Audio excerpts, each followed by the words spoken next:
আজ হলো ঈদের দিন, আর এই ঈদের দিনের খুশিটা যদি আমরা সবাই ভাগাভাগি করে নিই, দীর্ঘ 30টা রোজা রাখার পরে কিন্তু অবশেষে চলে আসে আমাদের ঈদের দিন। আর এই ঈদের উসিলাতের জন্য মহান আল্লাহ তাআলা আমাদেরকে ক্ষমা করে দেন।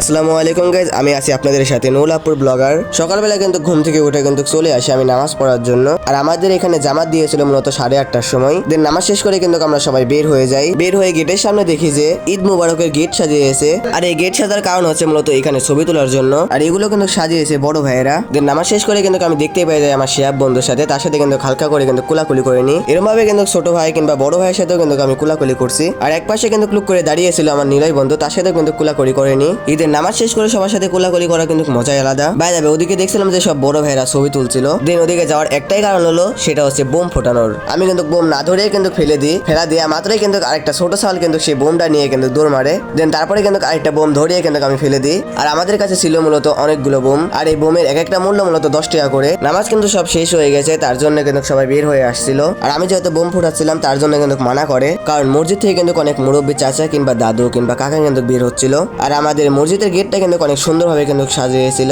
আর এগুলো কিন্তু সাজিয়েছিল বড় ভাইয়েরা। তো বড় ভাইদের কিন্তু অনেক অনেক ধন্যবাদ আমাদেরকে এত সুন্দর একটা উপহার দেওয়ার জন্য। আর যারা এই কাজগুলো করছে তারা যদি আমার ভিডিওটা দেখে থাকে অবশ্যই একটা কমেন্ট করে যাবেন। ভিডিওটাকে দেখছিলাম যে সবাই কুলাকুলি করছিল।